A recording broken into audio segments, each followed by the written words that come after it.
Ya pemirsa, hari ini Jaksa Penuntut Umum menghadirkan 9 saksi dengan terdakwa Ferdi Sambo dan Putri Chandrawati. 9 saksi berasal dari anggota polisi dan sipil.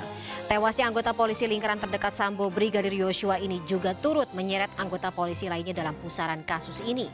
Tidak hanya menjadi sesama terdakwa, tetapi juga pemberi kesaksian yang juga mengaku di hadapan majelis hakim bahwa akibat instruksi Sambo, masa depan karir kepolisiannya menjadi gelap. Bersama saya Fani Imaniar, Anda menyaksikan MNC News Prime.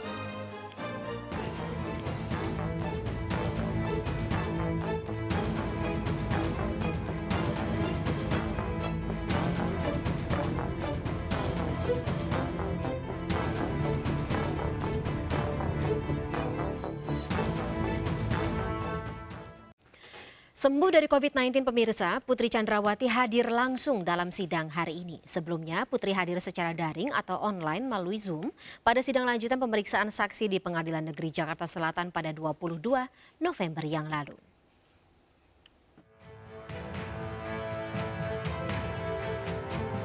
Putri Chandrawati kembali hadir secara langsung dalam sidang lanjutan kasus pembunuhan berencana terhadap Brigadir Yosua Huta Barat. Sebelumnya Putri hadir secara daring atau online melalui Zoom karena positif COVID-19 dalam sidang lanjutan pemeriksaan saksi di Pengadilan Negeri Jakarta Selatan pada 22 November lalu. Istri Ferdi Sambo tersebut tiba di Pengadilan Negeri Jakarta Selatan sekitar pukul 8.30 waktu Indonesia Barat. Dan dalam persidangan kali ini, momen Putri mencium tangan Ferdi Sambo sempat mencuri perhatian dalam persidangan.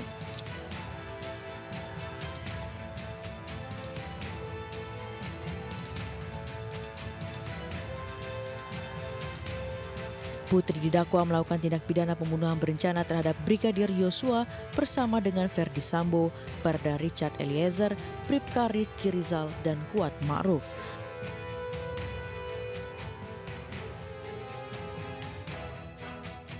Atas perbuatannya, Putri didakwa melanggar pasal 340 subsidiar pasal 338 Junto pasal 55 ayat 1 KUHP.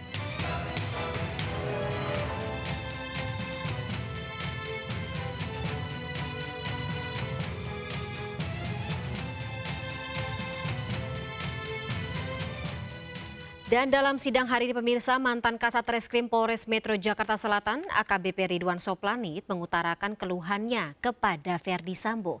Ia merasa dikorbankan dalam sidang lanjutan kasus pembunuhan Brigadir Yosua ini. Terkait keluhan Ridwan Soplanit, Ferdi Sambo meminta maaf dan menyesalkan sejumlah penyidik tetap terkena sanksi etik. Saudara mendapatkan hukuman apa? Demosi waktu itu yang mulia. Demosi selama 8 tahun yang mulia. 8 tahun. Atas kesalahan apa? Kurang profesional yang mulia. Kurang profesional. Di mana letak tidak profesional saudara? Mulai dari olah TKP yang mulia. Mulai dari olah TKP. Kemudian barang bukti diambil oleh pihak lain maksudnya saat Kemudian itu, barang bukti diambil alih oleh pihak lain. Betul. Ada lagi? Kemudian terkait dengan masalah LP yang mana saat itu dibilang tidak ada dasar LHP saat itu dalam pembuatan LP model A. Tapi pada saat itu setelah itu kita buktikan bahwa udah ada LHP, dasarnya ada LHP yang kita lakukan. Artinya saudara dianggap tidak profesional dalam melakukan penyidikan dan olah TKP pada waktu pertama. Ya, kurang umumnya lebihnya itu. Betul ya mulia. Dan saat ini saudara masih ditempatkan di? Saat ini kami di Yanma yang mulia. Di Yanma. Betul. Saudara sudah sudah sekolah Sespim? Sudah yang mulia. Dan saudara akhirnya terhambat untuk melanjutkan karir saudara? Betul yang mulia. Akibat peristiwa ini? Betul yang mulia. Baik. Selanjutnya saudara AKP Rifaizal Samuel. Mungkin sebelum saya beralih ya. ke yang lain, mungkin saya diberi kesempatan buat senior saya Pak Sambo ya. Silakan. Untuk menyampaikan. Pertanyaan saya ke Pak Sambo, kenapa kami harus dikorbankan dengan masalah ini? Baik. Ada lagi? Cukup. Itu saja. Oke, nanti akan dijawab. Selanjutnya ke Saudara Rifaizal Samuel. Terkait dengan pernyataan kenapa saya harus mengorbankan para penyidik, saya ingin menyampaikan permohonan maaf yang mulia kepada adik-adik saya. Silakan. Karena saya sudah memberikan keterangan yang tidak benar di awal. Dan pada sidang kode etik di semua proses pemeriksaan saya sudah sampaikan adik-adik ini nggak salah, saya yang salah. Tapi mereka juga harus dihukum karena dianggap tahu peristiwa ini. Jadi sekali lagi saya atas nama pribadi dan keluarga menyampaikan permohonan maaf kepada adik-adik saya sehingga harus terhambat. Ya pemirsa, sejumlah mantan anak buah Verdi Sambo mengeluhkan perbuatan Verdi Sambo dan merasa dikorbankan. Baradae, Ricky Rizal, Hendra Kurniawan, dan sejumlah perwira lainnya juga sudah ditetapkan menjadi terdakwa. Sedangkan anak buah yang lain mendapat sanksi etik dari kepolisian. Menariknya dalam persidangan hari ini juga pemirsa, Verdi Sambo mengakui perbuatannya dan berharap mantan bawahannya ini bisa terbebas dari hukum. Bagaimana kelanjutan dari kasus pembunuhan Brigadir J ke depannya? Untuk membahasnya lebih lanjut atau lebih dalam malam hari ini sudah bergabung bersama kami dalam MNC News Prime, Roni Talapesi selaku kuasa hukum dari Barada Richard Eliezer, kemudian Irjen Pol Purnawirawan Bekto Suprapto selaku mantan Wakabareskrim, dan hadir di studio bersama kami malam hari ini juga ada Profesor Suparji Ahmad selaku pakar hukum pidana Universitas Al-Azhar. Saya akan sapa terlebih dahulu Bapak-Bapak yang ada di Zoom dan juga Prof. Suparji yang ada di studio saat ini. Selamat malam. Malam, Mbak. Baik, sebelum kita mulai dialognya, Bang Roni, Pak Bekto dan juga Prof. Suparji, dalam dialog atau dalam program kami malam hari ini, kalau misalnya dari Prof. Suparji, Bang Roni dan juga Pak Bekto ada yang ingin menanggapi pernyataan satu sama lain secara langsung, tidak usah menunggu saya, langsung saja ditanggapi lebih lanjut seperti itu ya. Saya ke Bang Roni terlebih dahulu. Bang Roni, hari ini Sambo minta maaf di depan majelis hakim, di depan semua personel kepolisian yang hadir dalam persidangan. Ada tanggapan tersendiri nggak terkait dengan hal ini? Mungkin dari klien Anda, Richard Eliezer? Ya Mbak Fani, dalam posisi klien saya ini kan dari awal kami sampaikan kami punya kepentingan menempatkan posisi Richard Eliezer dalam perkara pidana ini ya. Yang dari awal disampaikan bahwa Richard Eliezer hanya sendirian, tidak didukung oleh keterangan saksi yang lain. Kemudian dalam persidangan ini kan terungkap bahwa saksi-saksi sudah mulai menyampaikan fakta-fakta persidangan yang mendukung pernyataan dari Richard Eliezer ya. Ini dasarnya karena Richard Eliezer ini adalah justice collaborator ya. Kemudian dalam proses ini kan kami sudah melakukan pemeriksaan saksi dari asisten rumah tangga, kemudian dari penyidik Polri yang di Polres Jakarta Selatan, kemudian juga penyidik yang kemarin dihadirkan yang mereka juga dalam perkara perintangan penyidikan, kemudian ada juga dari Propam yang kita ikut periksa juga kesaksiannya di persidangan. Nah dari beberapa fakta yang terungkap di persidangan ini kan sebenarnya sudah mengerucut ya Mbak Fani terkait peristiwa pidananya ya. Nah, terkait bahwa kita akan fokus kepada dakwaan ini 338, 340. Kita akan fokus kepada intellectual leader. Siapa selaku otak dari perencanaan pembunuhan ini. Kenapa? Ini sangat penting karena ini menempatkan, sekali lagi, menempatkan posisi dari Baradae terhadap kasus ini ya. Karena dia tidak berdiri sendiri, karena perlu diingat karena memang dari awal barang bukti ini rusak ya, TKP rusak. Ini juga pun disampaikan oleh para saksi yang dihadirkan ya, bahwa TKP itu sudah bersih, sudah rusak. Semuanya instruksi dari Sambo ya? Ya, itu pertama. Dan kedua, ini kan juga menunjukkan mengenai figur dari saudara Verdi Sambo ya, yang pada saat itu adalah Kadif Propam. Dalam posisi ini kan menjelaskan bahwa saksi-saksi ini kan merasa takut, merasa sungkan, merasa segan. Karena apa? Karena posisi seorang Kadif Propam itu. Termasuk, dalam awal, termasuk klien Anda ya, Bang Roni? Nah, kalau dalam posisi klien saya, nanti kita akan sampaikan di persidangan ya, bahwa dalam posisi tertekan, kemudian ini semuanya nanti detailnya akan kita sampaikan dalam pembelaan dan dalam keterangan dari saksi adik Charles kita yang akan kita hadirkan.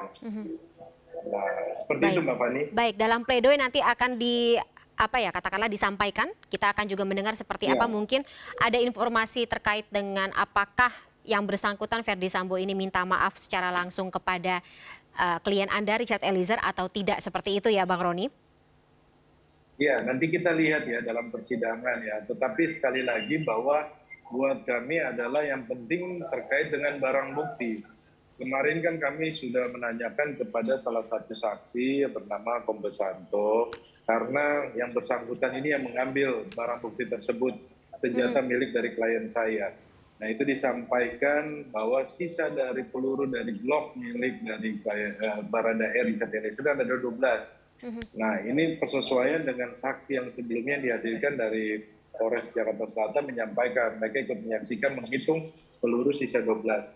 Kenapa? Ini sangat penting karena nanti ini berkaitan dengan peluru yang masuk, proyektil yang masuk ke dalam badan dari tubuh dari almarhum Joshua. Ini untuk menjelaskan ya, bahwa klien saya ini tidak berdiri sendiri, bahwa ada penembak kedua. Yang menarik kemarin kan sudah dihadirkan salah satu saksi dari Polri, itu dari Puslapor, itu yang menjelaskan di dalam BAP-nya, kami sempat menanyakan ya, bahwa satu yang di punggung almarhum itu adalah identik dengan peluru pistol dari Baradae. Kemudian disampaikan juga di dalam yang bersarang di otak atau di kepala proyektilnya itu tidak identik dengan pistol dari Baradae. Oke. Nah, ini kan sebenarnya sudah mengkerucut ya, Mbak Fani. Jadi kita akan fokus nanti ke depannya kan nanti akan dihadirkan saksi ahli ya, yang dari penyidikan. Nanti kita akan fokus kepada tersebut. Nah, terus kemudian terkait, iya, kan kami juga menanyakan terkait dengan di mana pistol saudara FS. Ini penting buat kami. Memang kami kemarin menanyakan dari saksi yang berada di TKP tanggal 8 yang dari Propam, ada nggak yang mengambil senjata dari saudara FS? Ini kan yang menjadi misteri, Mbak Fani. Nah, kemudian kita menanyakan kepada salah satu saksi yang merupakan sespri dari saudara FS, saya menanyakan senjatanya FS itu apa aja? Ada 2 jenis, salah satunya Glock. Nah, ini kan sudah menjadi petunjuk buat kami bahwa FS itu membawa senjata. Jadi supaya kami ini kan menghindari, Mbak Fani, kepentingan kami jangan sampai ini barang buktinya ini semua ditujukan kepada klien kami ya. Sebelumnya kan saya sudah sampaikan ada 8 selongsong milik dari Baradae atau Richard Eliezer, padahal pistolnya dia itu sisa peluru 12. Sedangkan Glock 17 isinya 17. Oke, Bang Roni. Peluru dari mana? Nah, itu yang kita perlu ini ya, luruskan ya. Itu seperti itu, Bapak. Baik, Bang Roni, terima kasih atas tadi rencananya seperti itu. Saya tapi harus ke Pak Bekto terlebih dahulu, Pak Bekto. Ketika kita melihat bagaimana jalannya sidang hari ini, kemudian terbuka sekali lagi fakta-fakta yang ternyata selama ini seperti tip of an iceberg. Kita sudah tahu mungkin, tapi tersembunyi, kemudian sekarang terbuka kembali dalam persidangan tentang adanya intervensi dari atasan yang kembali dibuktikan dari isi curhatan Ridwan Soplanit seperti itu. Tanggapan Pak Bekto seperti apa? Budaya seperti ini memang sangat masif ya dalam tubuh kepolisian. Pertanyaannya menarik sekali ya. Kasus ini sangat menarik perhatian kita semua, sangat menarik perhatian masyarakat. Kenapa? Karena melibatkan seorang jenderal polisi yang banyak memiliki pengetahuan dan pengalaman di dalam penegakan hukum. Ya, itu dulu ya, sangat menarik. Bukan hanya terdakwa yang punya pengetahuan dan pengalaman, tapi saksi-saksi yang terlibat ini juga punya pengetahuan dan pengalaman di dalam penegakan hukum selaku penyidik di bidang reserse. Ya, artinya apa?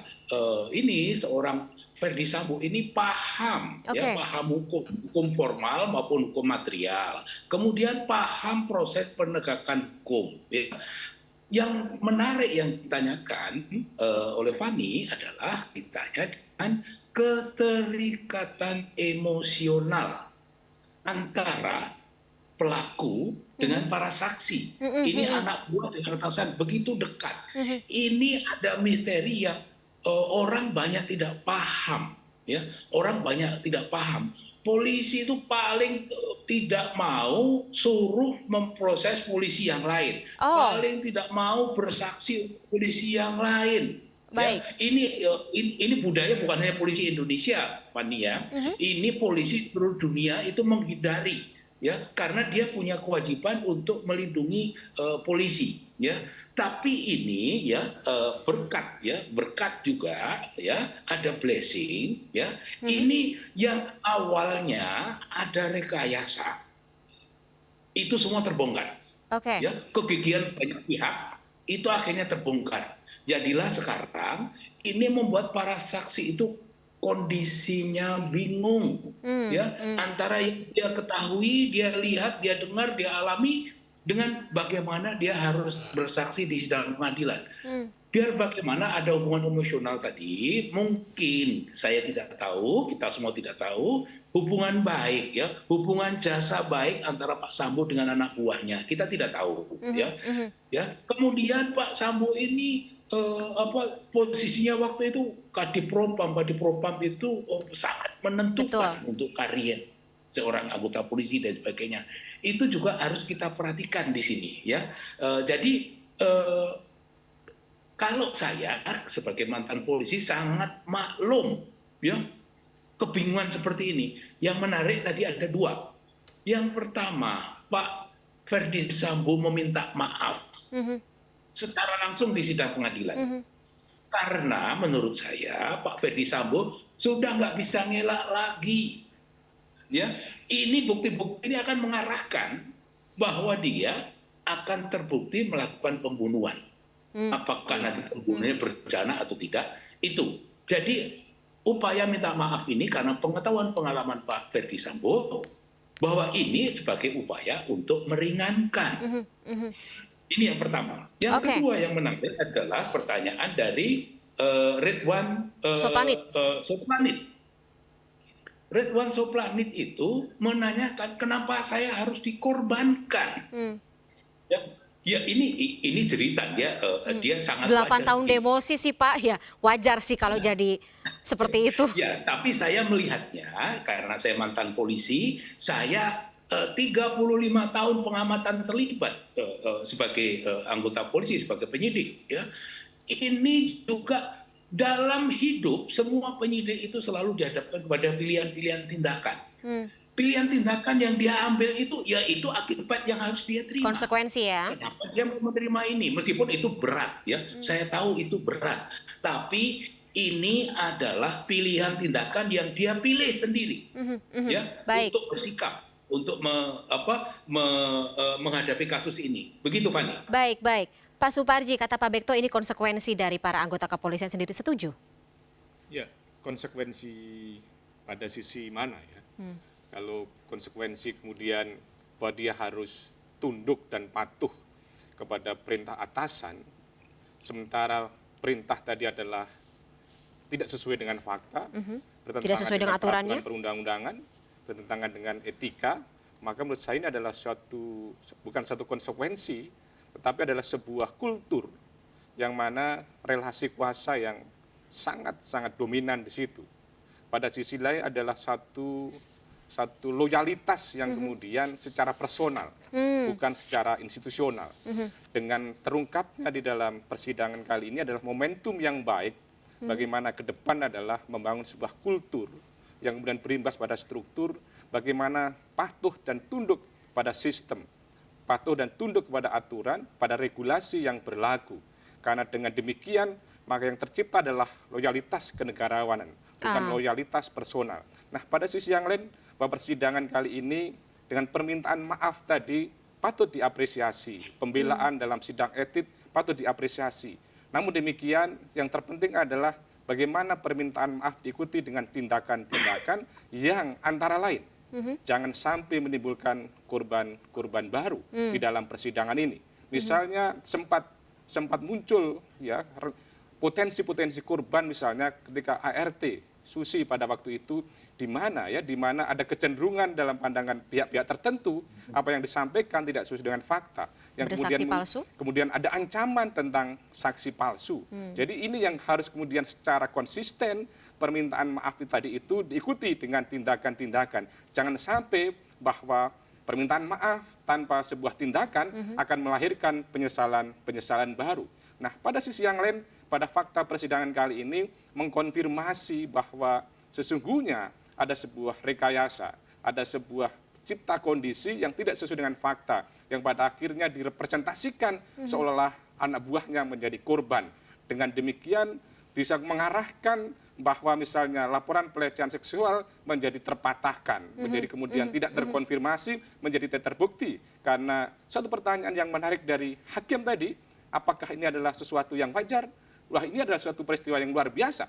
Bagaimana kemudian BAP dibuat terlebih dahulu, kemudian pada sisi yang lain bisa diubah-ubah sedemikian rupa. Ada alterasi alat bukti ya? Saya kira ini adalah satu fakta persidangan yang menurut saya menjadi satu bahan refleksi yang objektif ke depan agar menjadi lebih baik dalam proses penegakan hukum ini. Jadi kulturnya pun juga harus berubah ya Pak Suparji? Ya, saya kira harus secara objektif bahwa relasi kuasa yang kemudian pada akhirnya menyebabkan ketakutan, menyebabkan loyalitas secara personal, di mana itu bertentangan dengan etika dan ada pedoman etik bahwa perintah atasan harus diikuti, tetapi kemudian ketika bertentangan dengan etika maka tidak wajib untuk diikuti dan bahkan melaporkan kepada atasan yang memberikan perintah tadi itu. Baik. Dan pada sisi yang lain kita juga bagaimana melaksanakan perintah jabatan itu tidak boleh bertentangan dengan undang-undang dan demi kepentingan umum, demi pembelaan diri, bukan dalam rangka misalnya kepentingan personal kan itu. Baik, tapi apakah kultur seperti ini bisa entaskan, bisa dihentikan, akan diganti dengan kultur baru yang sesuai dengan aturan hukum? Mungkin bisa dari perspektif Pak Bekto, tapi tahan dulu jawabannya Pak Bekto, Bang Roni dan juga Prof. Suparji. Kita akan lanjutkan dalam segmen berikutnya. Tetaplah bersama kami pemirsa, MNC News Prime akan segera kembali.